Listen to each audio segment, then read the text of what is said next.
10-12 জনের জন্য এই পুরো গাড়ি। নামার সাথে সাথেই অনেকজনকে গাড়ির সামনে দেখতে পেল। এরাই হয়তো আমাদের সাথে যাবে, অর্থাৎ এরাই শাওনের ফ্রেন্ড। সবাই মনে হয় অনেকদিন পর এক জায়গায় হয়েছে, কারণ তাদের কোলাকুলির শেষ নেই। শাওন কারোর সাথে কোলাকুলি করলো না, এমনি কথা বলছে। তাও দেখো, মুখে কোনো হাসি নেই। নীলা দেখে মাথা নেড়ে মনে মনে বলল, গরিলার ভবিষ্যৎ তিতা। হঠাৎ ওর ফ্রেন্ডরা এখন নীলার দিকে তাকালো। বুঝলো নীলা তাদের মধ্যে মঙ্গল থেকে আসা অতিথি। না জানি কি হবে। সুমনা এক ঝলক হাসি দিয়ে নীলার পাশে এসে দাঁড়িয়ে বলল, গাইস, এটা নীলা, শাওনের লাইফ পার্টনার। শাওন সুমনার দিকে ভ্রু কুঁচকে তাকালো। সব ফ্রেন্ডগুলো মুখ হাঁ করে তাকিয়ে বলল, ও। তারপর এক একজন নীলার দিকে এগিয়ে এসে নিজের নাম বলতে লাগলো। আমি দিয়া, আমি তন্ময়, আমি তিলক, আমি চঞ্চল, আমি জয়, আমি রবিন, আমি ইরফান, আমি রোহান। নীলার চোখ বড় সড়ো করে সবার নাম শুনতে লাগলো। মেয়ে বলতে খালি সুমনা, আমি আর এই দিয়া। পিছনে আর একটা ছেলেও আছে। সে নিজের নাম না বলে হাঁ করে তাকিয়ে আছে। তোর কি হলো? ছেলেটা চোখ দুইবার পলক ফেলে নীলার দিকে এগিয়ে আস্তে আস্তে বলল, ভাই জোশ কিউট। ছেলেটা এগিয়ে এসে নীলাকে জড়িয়ে ধরার জন্য 2 হাত বাড়াতেই শাওন পেছন থেকে ওর শার্টের কলার টেনে ধরে সরিয়ে দিল। তারপর ভ্রু কুঁচকে তাকিয়ে রইল। পেছন থেকে দিয়া ছেলেটার মাথায় একটা মারল আর ফিসফিস করে বলল, তোর আক্কেল হবে কবে? ছেলেটা কোনো দিকে পাত্তা না দিয়েই খুশি মনে বলল। আমি মোহিত। পরক্ষণে হেসে বলে উঠল, আমাদের দুজনের নামই ম দিয়ে, ফ্রেন্ডস। বলেই নীলার দিকে হাত বাড়িয়ে দিল হ্যান্ডশেক করার জন্য। নীলা একটু হক চুকিয়ে গেল। ছেলেটা হাসি মুখে হাতটা আর একটু বাড়িয়ে দিল। নীলা ইতস্তত বোধ করেই হাত মেলালো। ছেলেটা হাত ধরে মিষ্টি হাসি সহ তাকিয়েই আছে। নীলা মনে মনে বলল, এ কি পাগল নাকি? শাওন ভ্রু কুঁচকে তাকিয়ে বলল, তোদের পরিচয় পর্ব শেষ হলে আমরা রওনা দিই। ও শিওর। বলেই ছেলেটা হাত ছেড়ে দিল। তবে ছেলেটাকে দেখে ছ্যাঁচড়া মনে হয় না, ভালোই, কিন্তু গায়ে পড়া, চেহারা বিদেশি আবার বাঙালি মিক্স। সুমনা নীলার কানে কানে বলল, ও একটু এমনই, আক্কেল কম, বিদেশে বড় হয়েছে তো তাই এমন। ওর বাবা বাঙালি আর মা বিদেশি, তুমি কিছু মনে করো না। নীলা অবাক হয়ে বলল, ও। মনে মনে বলল, এই জন্য কথাবার্তা একটু কেমন যেন। বিদেশিরা বাংলা শিখে বললে যেমন লাগে শুনতে তেমন। নীলারা সবাই গাড়িতে উঠে বসলো। সুমনা নীলার পাশে বসলো। আবার সেই এসি। নীলা আর সুমনা দ্বিতীয় সারিতে বসলো। নীলা জানালার পাশে বসলো, যদিও জানালা বন্ধ। নীলার সোজা সামনে শাওন। কিন্তু ঝামেলার বিষয় হলো শাওনের পাশেই মোহিত বসেছে, আর ঘাড় ঘুরিয়ে সিটের উপর 2 হাত রেখে তার উপর ওর মাথা রেখে নীলার দিকে হাসি মুখে তাকিয়ে আছে। নীলা বিব্রত বোধ করে হাসল। শাওন ওর ফোনে কি যেন করছে। মোহিত নীলার দিকে তাকিয়ে আছে দেখে সুমনা ম্লান হেসে দিয়ে বলল, ভাই আমি সরে যাব, এখানে এসে বসবি? মোহিত সাথে সাথে বলল, শিওর। শাওন মোহিতের দিকে তাকালো। শাওনের মনোযোগ পুরো ফোনের দিকে ছিল, তাই সুমনাকে প্রশ্ন করলো। কি হয়েছে? সুমনা ঠোঁট উল্টে বলল, কি আর হবে। সুমনা নীলার দিকে তাকালো। নীলা মোহিতের দিকেই তাকিয়ে আছে। আমার সাথে বসে কি করবে? পাগল নাকি? নীলা চোখ সরিয়ে সুমনার দিকে তাকালো। সুমনার মুখে মুচকি হাসি। ব্যাপার কি? সুমনা হাসি মুখে উঠে দাঁড়ালো। তারপর মোহিতকে ইশারা করে বসতে বলল। মোহিত উঠে এসে প্রচুর খুশির সাথে নীলার পাশে বসে পড়ল। নীলা নড়ে চড়ে বসলো। শাওন ভ্রু কুঁচকে সুমনার দিকে তাকালো। সুমনা শাওনের পাশে বসতে বসতে বলল, ওরা দুজন গল্প করো, আর আমি আর তুই ফোন টিপি, চল। শাওন ঘাড় ঘুরিয়ে মোহিতের দিকে তাকালো, কিন্তু মোহিত অনেক খুশির সাথে নীলার দিকে তাকিয়ে আছে। নীলা আর চোখে জানালার দিকে তাকিয়ে আছে। এই কেমন জালে রে বাবা, আমার দিকে এভাবে তাকিয়ে আছে কেন? এমন অদ্ভুত মানুষও হয় দুনিয়ায়। সুমনা শাওনকে বলল। তুই এদিকে ফোনের দিকে তাকা, তোর তো কোনো সমস্যা হওয়ার কথা না। শাওন বিরক্তির সাথে সুমনার দিকে তাকিয়ে তারপর বাহিরে তাকিয়ে রইল। মোহিত অনেকক্ষণ নীলার মুখের দিকে তাকিয়ে বলল, আই রিয়েলি লাইক ইউ। শোনার সাথে সাথে নীলা চমকে তাকালো। শাওনও ঘাড় ঘুরিয়ে ভ্রু কুঁচকে তাকালো মোহিতের দিকে। ওদিকে সুমনা মুখে হাত দিয়ে হাসছে। মোহিত একটু থেমে বলল, অ্যাজ সিস্টার ইন ল। নীলা অবাক হয়ে শুধু মাথা নাড়ল যে আচ্ছা। কিন্তু তোমাকে দেখতে একটা হিরোইনের মতো, আমার প্রিয় হিরোইন, ইউনো। শাওন বলল। এই তুই মুখটা বন্ধ রাখতো। মোহিত শাওনের দিকে তাকিয়ে হাসি মুখে বলল। You are busy with phone always, so I better talk with someone who will listen to me. তারপর নীলার দিকে তাকিয়ে বলল। Right sister-in-law. নীলার চোখ পিটপিট করে তাকিয়ে আছে। এই ছেলের প্রকৃতি বুঝতে পারছে না। পাশের সিটে বসা ছেলেদের মধ্যে একজন বলে উঠল। ও এমনই, সমস্যা হলো পুরো পথ তোমার মাথা খেয়ে ফেলবে। এই জন্য ওকে আমরা সাধারণত শাওনের পাশেই বসাই। হা হা হা। ও গাড়ি একটু আগেই ছেড়ে দিয়েছে। জানালাটা খুলতে ইচ্ছে করছে, কিন্তু করার কিছুই নেই। এদিকে মোহিত সত্যিই অনেক কথা বলতে পারে। এত সময় ওর বাপ দাদার 14 গোষ্ঠীর কাহিনী বলে শেষ করেছে। সামনে বসে শাওন আর সুমনাও শুনে বোর হয়ে গেছে, কিন্তু নীলার বোর লাগছে না, কারণ বকুলও এমন পকপক করত। মোহিত হঠাৎ করে বলল। এবার তুমি বলো।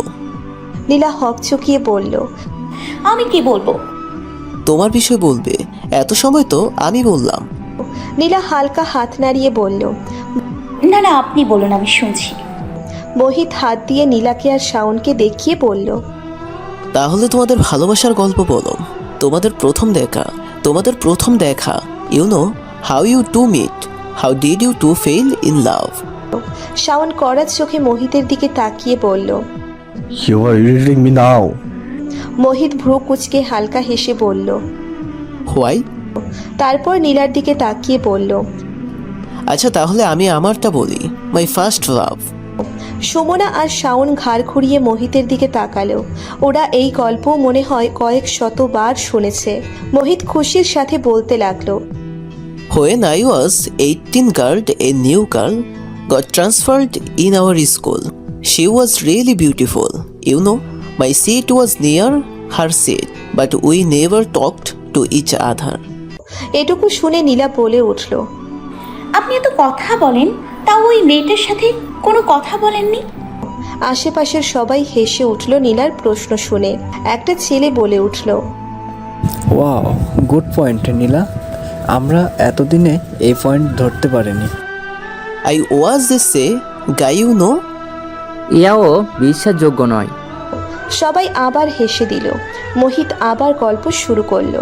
নীলা শুনে যা বুঝলো তা হলো, মেয়েটাকে মোহিত তার মনের কথা কোনো দিনও বলতে পারেনি। কারণ যেদিন সে একটা চিঠি লিখে দিবে বলে মনে করেছিল, সেদিন জানতে পারে মেয়ের বয়ফ্রেন্ড আছে। সেই বয়ফ্রেন্ড ছেলেটা মেয়ের সামনের বেঞ্চে বসতো। এটা গেল ফার্স্ট লাভ।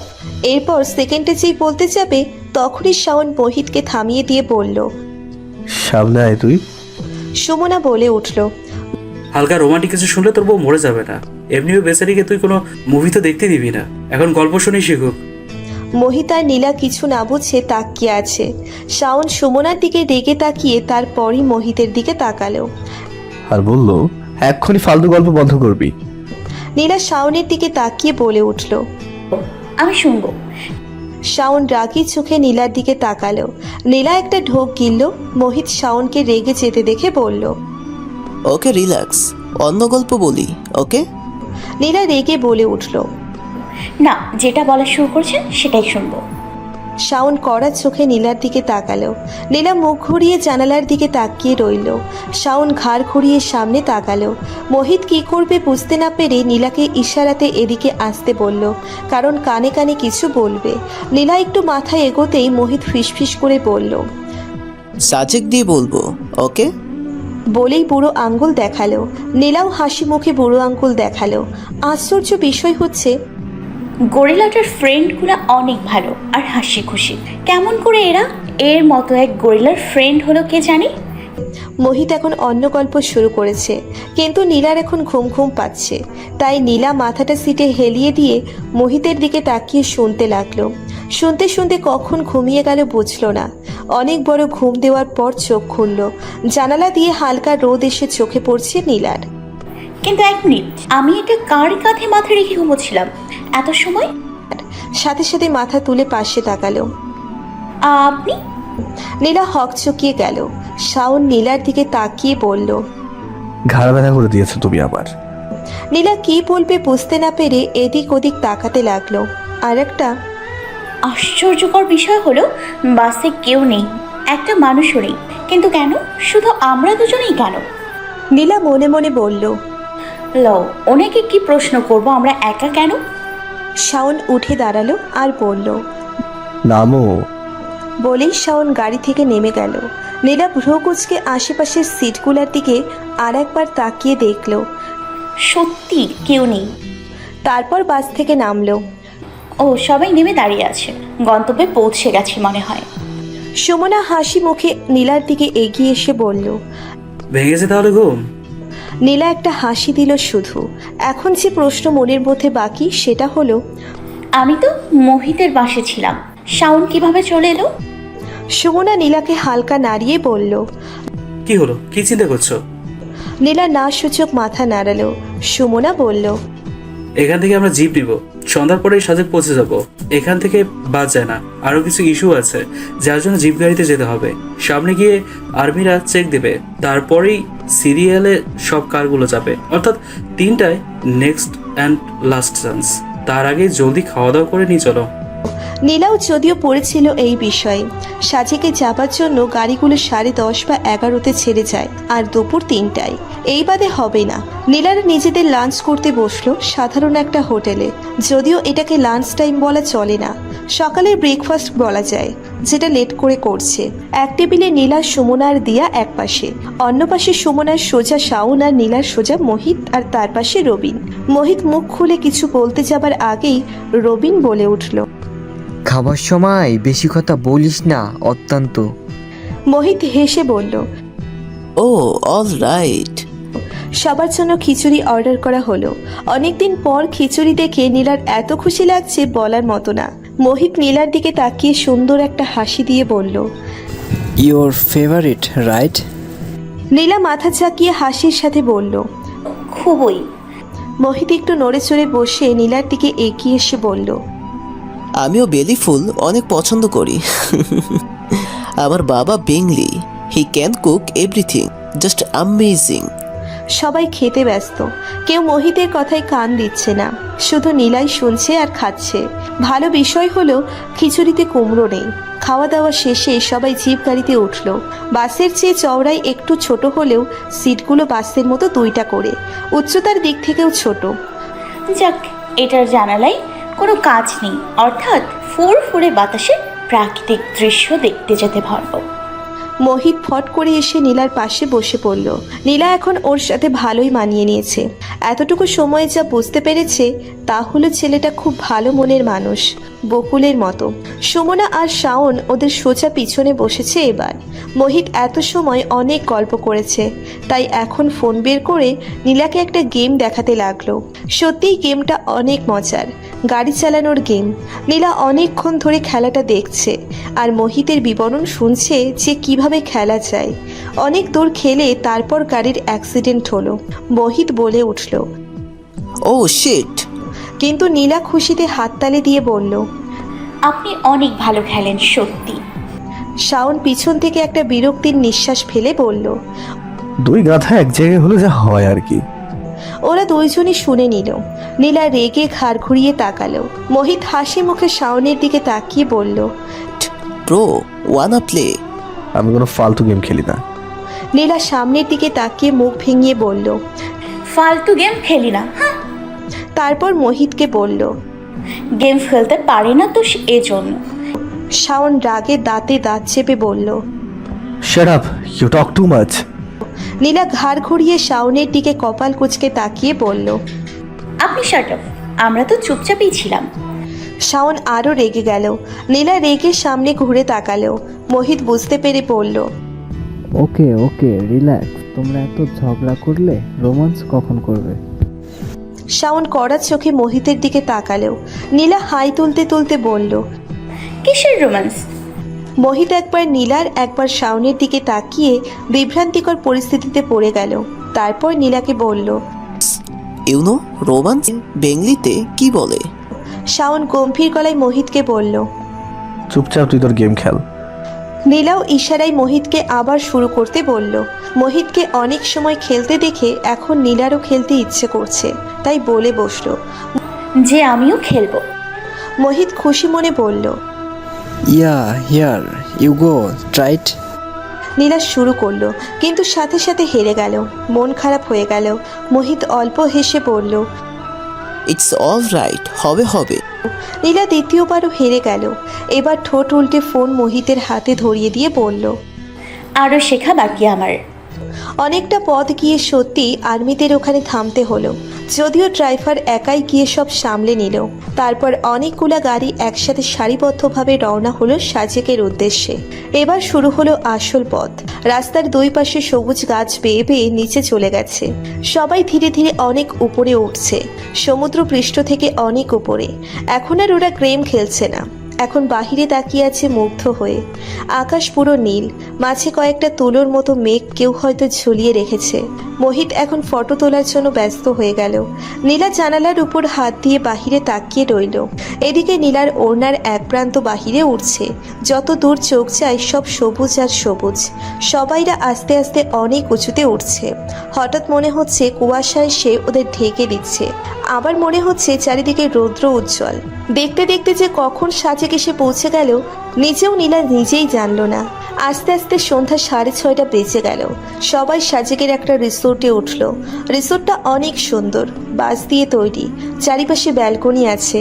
এখন নীলার চিন্তার বিষয় হলো, আমাকে শাওনের সাথে এক রুমে থাকতে হবে। ওনার সাথে এক রুমে থাকা মানে মূর্তির মতো বসে থাকা। সুমনাকে শাওন বলল, কিন্তু সুমনা সরাসরি বলে দিল, আমি আর দিয়া থাকবো এক রুমে, তুই আর নীলা একটা রুমে। আর 2টা রুম আছে যেখানে 4টা করে বেড, সেখানে বাকি 8 জন থাকবে।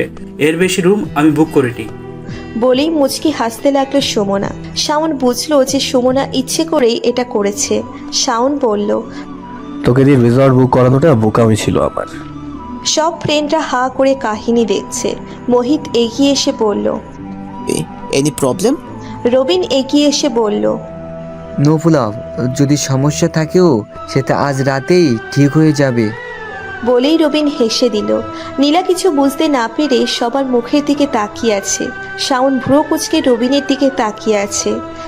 বহুত হয়েছে, এখন সবাই ফ্রেশ হয়ে খাই। চল, ম্যানেজার খাবার দিয়ে যাবে। এই খোলা উঠানে বসে আমরা চিকেন কাবাব খাবো। সুমনা নীলাকে বলল। এদিকে এসো, তোমাকে তোমাদের রুম দেখিয়ে দিই। সুমনা নীলাকে নিয়ে গিয়ে রুমে ঢুকিয়ে দিল। রুমটা অনেক সুন্দর।